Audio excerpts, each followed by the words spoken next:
Thanks for watching. Don't forget to like, comment, share and subscribe to Mufti Tariq Masood, famous scholar. یہ ابتدا حیا کے خلاف سوال پوچھا ہے عمر صاحب نے انڈیا سے. آج کل نوجوانوں میں کچھ عادت ہے, آپ کو پتہ ہے کہ وہ اپنی خواہش کو اپنے ہاتھ سے پوری کرتے ہیں. تو یہ پوچھ رہے ہیں کہ اس طرح سے غسل فرض ہوگا اور تنہائی میں گناہ کیا جاتا ہے, کیا یہ گناہ ہے؟ جی بالکل گناہ ہے, اور غسل بھی فرض ہوگا. اور قرآن مجید میں اللہ تعالیٰ کا ارشاد ہے الا علی ازواجہم او ما ملکت ایمانہم فانہم غیر ملومین. اپنی خواہش صرف بیوی کے ذریعے پوری کر سکتے ہو, اس کے علاوہ کوئی راستہ اسلام میں حلال نہیں ہے. تو جتنے بھی طریقے ہیں اپنی خواہش کو پوری کرنے کے سب حرام ہیں. رہا یہ مسئلہ کہ اس سے نجات کیسے پائیں, تو نجات پانے کے لیے سب سے پہلے تو جلدی نکاح ہے. دیر سے نکاح کی یہ آفتیں ہیں کہ اس طرف چلے جاتے ہیں. دوسرے اور بہت سارے اس کے طریقے ہیں جن سے اس سے بچا جا سکتا ہے. اپنے آپ کو آپ مصروف رکھیں, فارغ نہ بیٹھیں. فارغ دماغ جو ہے یہ شیطان کا گھر ہوتا ہے. پھر وہ اوقات دیکھیں جن پر خواہشات, یعنی کون سے اوقات ایسے جن میں یہ خواہش کا حملہ ہوتا ہے اور جس سے اس گناہ کی طرف توجہ جاتی ہے. تو ان اوقات میں کوئی مطالعہ کریں. جیسے آپ جب رات کو سونے کے لیے بستر پہ لیٹتے ہیں تو کوئی اچھی کتاب اپنے پاس رکھیں, اس کا اسٹڈی کرتے کرتے آپ سو جائیں. اور فحش فلموں سے اپنے آپ کو بچائیں, فحش لٹریچر سے بچائیں اپنے آپ کو. اور جم جایا کریں. ہم جب انرجی یعنی ہم جب خوراک کھاتے ہیں تو اس سے جو انرجی بنتی ہے, وہ انرجی اگر ہماری اچھے کاموں میں یوٹیلائز ہوگی تو برے کاموں سے ہم بچ جائیں گے. تو جم جانے والے, ایکسرسائز کرنے والے لوگ, ان کی انرجی صحیح جگہ یوز ہو رہی ہوتی ہے. تو دو طرح سے ان کو پھر ان برائیوں سے بچنے کی توفیق ملتی ہے. ایک تو اس لیے کہ انرجی صحیح جگہ یوز ہو گئی. دوسرا یہ کہ جب وہ فزیکل ایکٹیویٹیز میں اپنے آپ کو مصروف رکھتے ہیں تو ان میں ایک جذبہ پیدا ہوتا ہے ہم نے اپنی باڈی کو بنانا ہے.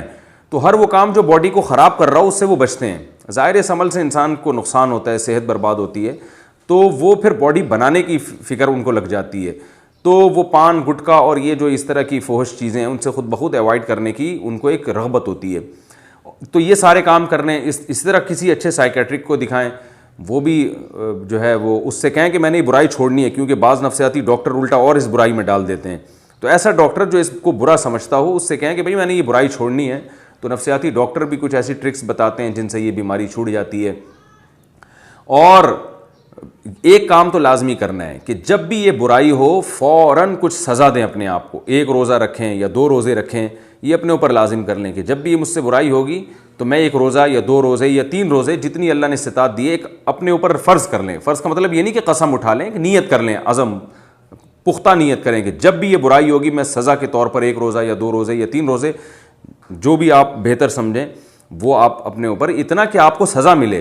اور سزا اتنی زیادہ بھی نہ ہو کہ وہ سزا ہی نہ دی جا رہی ہو. آپ نے 20 روزے کی کہہ لیا تو 20 روزے نہیں رکھے جا رہے اب آپ سے. تو سزا اتنی ہونی چاہیے کہ اس میں سزا کا عنصر بھی ہو, یعنی نفس کو تکلیف بھی ہو, اور اتنی بھی زیادہ سزا نہ ہو کہ سزا دینا ہی مشکل ہو جائے. تو درمیانی درجے کی سزا ہو, کچھ صدقہ خیرات بھی کیا جائے ہر دفعہ میں, اور پھر توبہ استغفار لازمی کی جائے. تو اس سے انشاءاللہ آہستہ آہستہ یہ گناہ چھوٹ جائے گا. اور پھر اس کوشش میں لگ جائے کہ چھوڑنا ہے. جب تک نہیں چھوٹتا تو مایوس نہ ہو.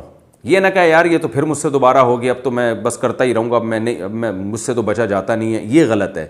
ایک دفعہ ہو گیا, آپ توبہ کریں, اور جو میں نے آپ کو اعمال بتائے ہیں وہ اعمال آپ کریں. تو پھر اگر دوبارہ ہو جاتا ہے پھر توبہ کریں, پھر وہی اعمال کریں آپ.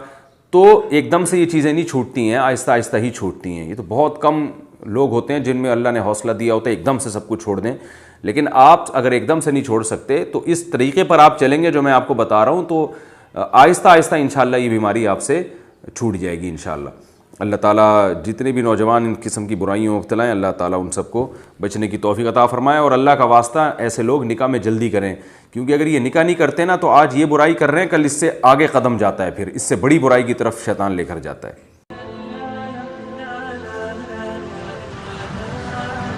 Thanks for watching. Don't forget to like, comment, share and subscribe to Mufti Tariq Masood Speeches channel.